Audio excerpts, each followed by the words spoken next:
In the beginning, there was nothing. And then some bright sparks started playing with an oscilloscope, as engineers are wont to do.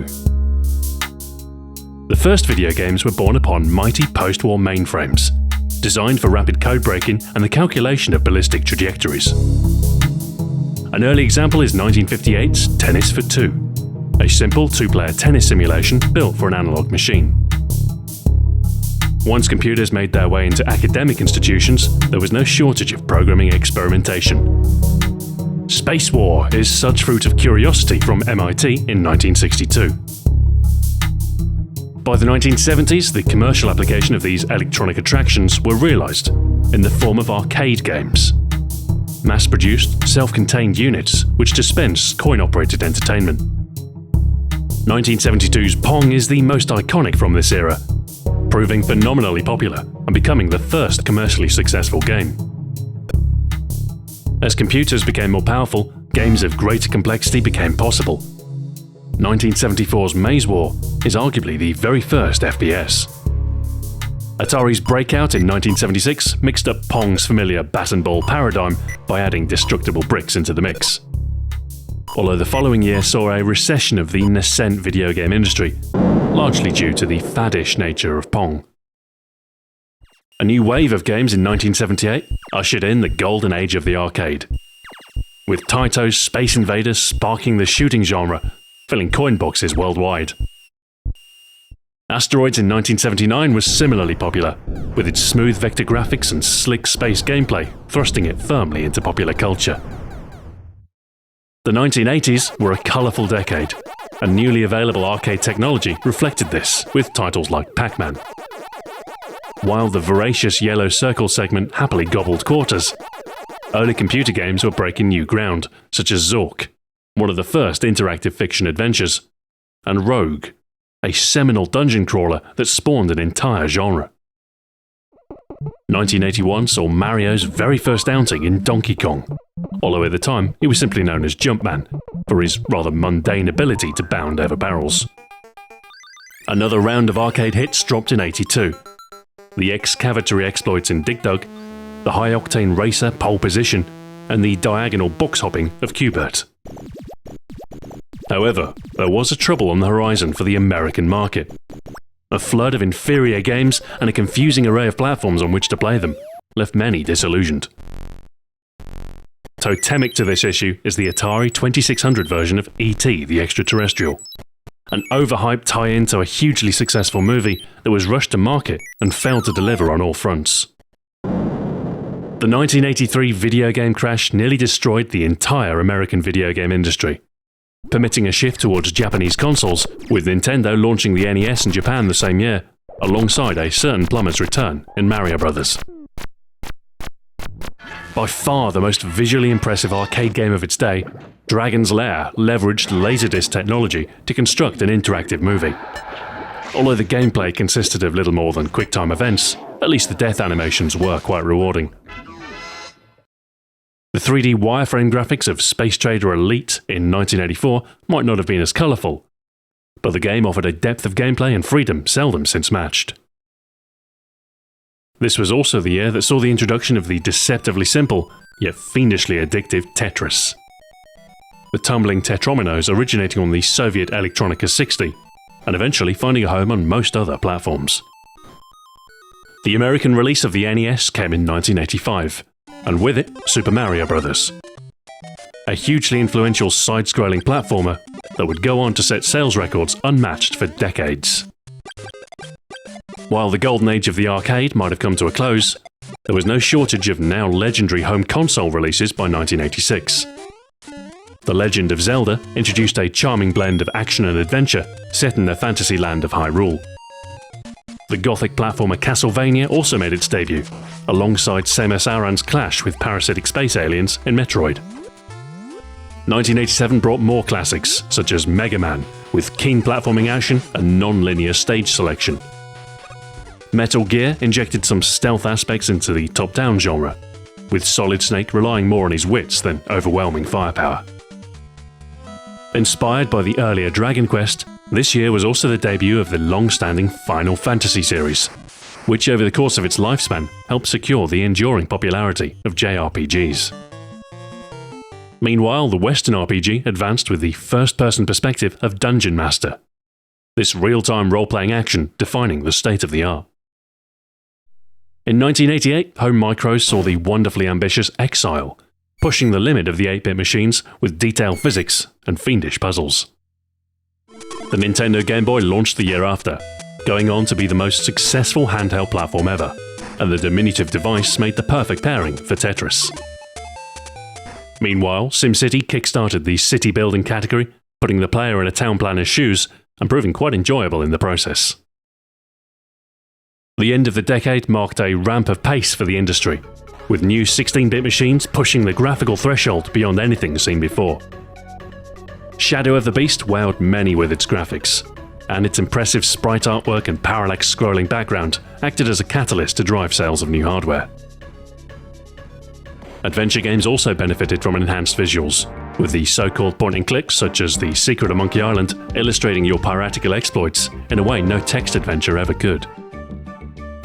1991's Sonic the Hedgehog is an iconic platformer that still wows visually today.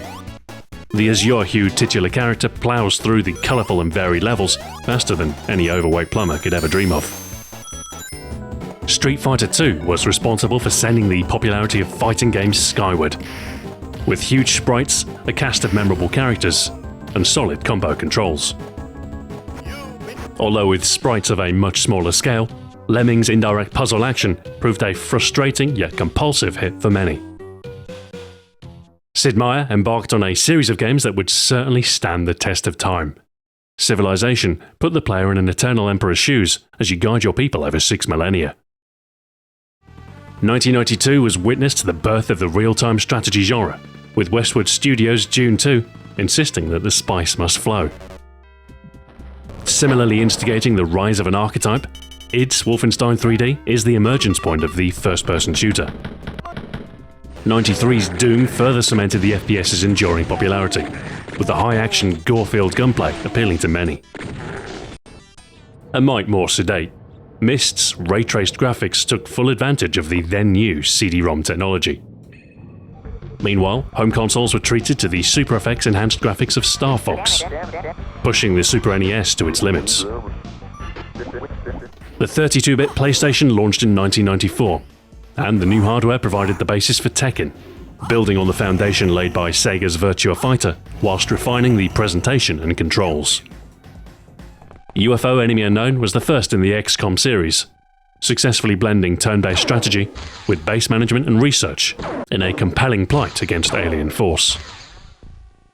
Similarly xenophobic, Bungie's Marathon slipped by almost unnoticed, largely due to its presence only on the Macintosh platform. In 1995, the PlayStation came into its own, with the stylish, futuristic Wipeout from Psygnosis combining breakneck speed with cutting-edge sound and graphic design. Chrono Trigger was another highlight of the year, a critically acclaimed RPG that ticked all the right boxes, with multiple endings and a coherent aesthetic. 1996 saw the launch of the Nintendo 64, and with it, perhaps the first really successful foray into 3D platforming, Super Mario 64. With the processing power to support a 3D world, and a joypad with analog precision and enough buttons to control the camera as well as Mario, the game was both technically impressive and awfully good fun to play. It was the same year the Game Boy was blessed with legendary collect-em-up Pokémon, a pocket-sized RPG in which you've got to catch 'em all. The franchise inspired an animated series, films, a trading card game, and has resulted in a long-standing series of video game installments. Resident Evil flung survival horror to the forefront, with limited resources taxing your efforts against a biological hazard. The gothic brown hues of Quake saw id further push the boundaries of the FPS, with a fully modelled world and early support for 3D acceleration. 1997 saw perhaps the first successful console FPS, with the much-loved GoldenEye 007 from Rare. The 4-player split-screen deathmatch a particular highlight. The racing sim genre also enjoyed the polished work of Polyphony's debut Gran Turismo, with a diverse set of cars and tracks making for a definitive driving experience. Rockstar North, then known as DMA Design, found a controversial hit in Grand Theft Auto, a top-down open-world game in which larceny and murder are common currency.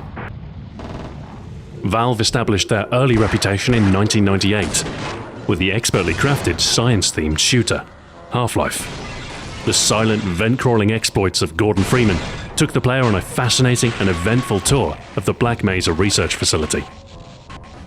Similarly science fiction and an important milestone for the RTS genre is Blizzard's StarCraft, transposing the earlier Warcraft into a futuristic setting with three-race interplay.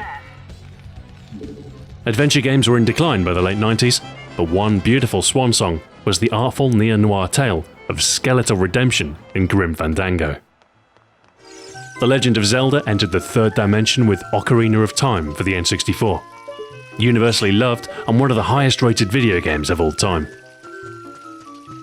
1999 was a very good year for the FPS fan, with two competitive arena shooters facing off one another: Unreal Tournament from Epic and its Quake 3 Arena. By this point, 3D graphics were starting to mature, and so, fast-paced polygonal action didn't need to compromise on graphical fidelity. First emerging as a mod for Half-Life, Counter-Strike boasted tense shooting action that would retain a huge audience to this day, and would go on to influence the later popularity of modern military shooters. The new millennium saw both the PS2 and the GameCube launch, with the Xbox not too far behind. While these consoles found their footing, PC gaming enjoyed some notable exclusives. For instance, the loot-fueled satanic exploits found in Diablo 2. Cyberpunk RPG Deus Ex was met with much in the way of critical acclaim. With its open-ended approach to your character's goal, the game permitted the player to navigate their own way through dystopian conspiracy. Of a lighter tone, the virtual dollhouse of The Sims had a universal appeal, with daily micromanagement taken from earlier Sim titles and to the indulgence of pool-stare-removing sadists everywhere. 2001 saw the return of the controversial Grand Theft Auto series, with the third entry broaching the third dimension with an ambitious open world.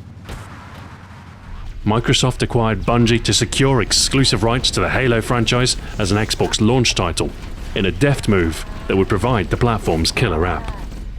Not since GoldenEye had a console FPS held such influence. Tom Clancy's Splinter Cell in 2002 put a high-tech twist on stealth gameplay, with the iconic glowing triad marking operative Sam Fisher's position, whilst hidden in the shadows. Metroid Prime was a critically acclaimed continuation of the much-loved series, and Kingdom Hearts saw a successful union of the Square and Disney universes.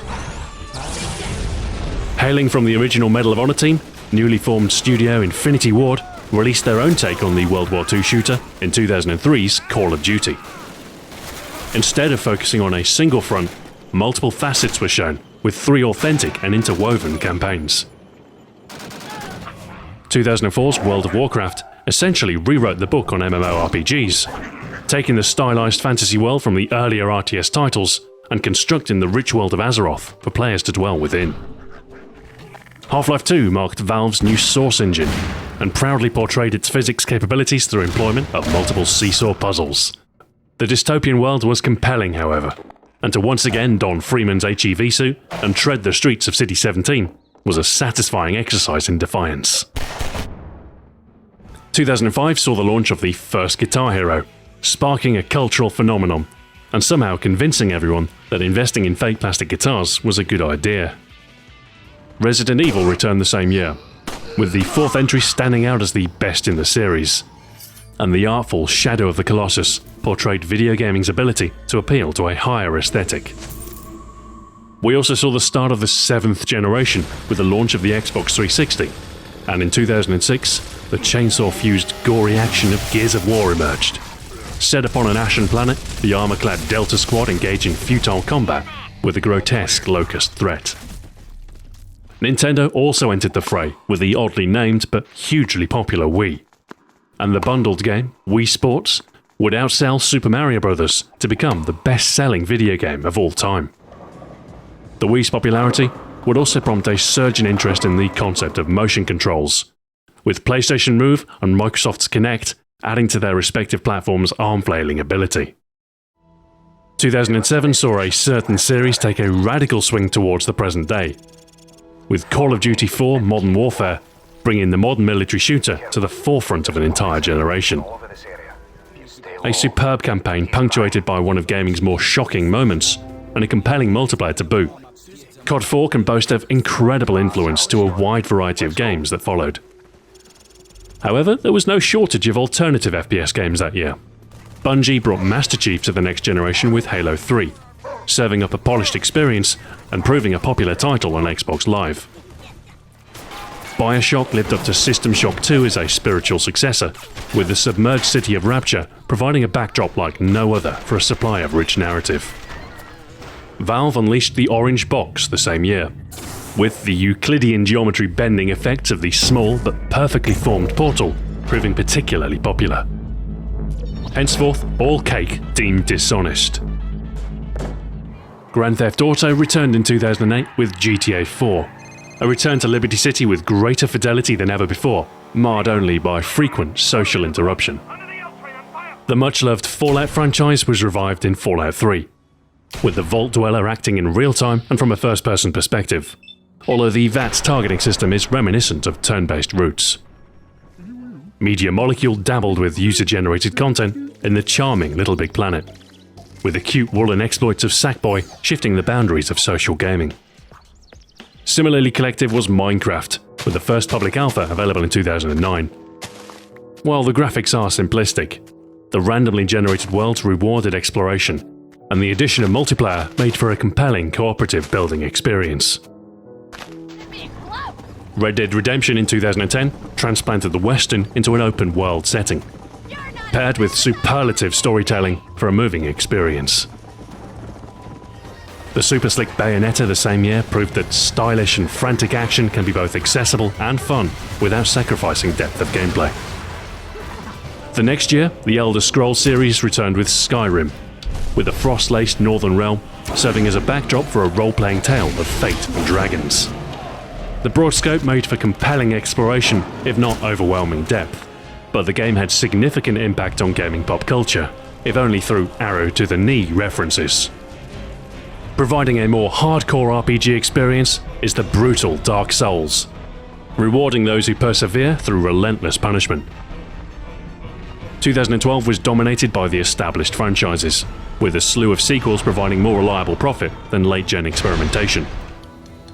This did grant indie titles a chance to shine, however, the understated but artful Journey providing a near-spiritual experience. Polytron's Fez finally emerged, with its well-honed pixel art and unique rotational mechanic, making for a charming puzzle game, which was well worth the wait. Most recently, 2013 has had some highlights emerge from the embers of the current generation. BioShock Infinite's compelling world in the clouds, coupled with an engaging storyline and memorable characters lending to its appeal. Naughty Dog gave the PS3 a glorious send-off in the brutal yet heartfelt Last of Us, a superbly polished gem suitably sitting atop the generation. That brings us up to the present day. Over 50 years of gaming, condensed into as dense a package as one could muster. The selection process was ruthless, with the entirety of video gaming almost impossible to distill into any finite time frame. No offense is meant by any omission.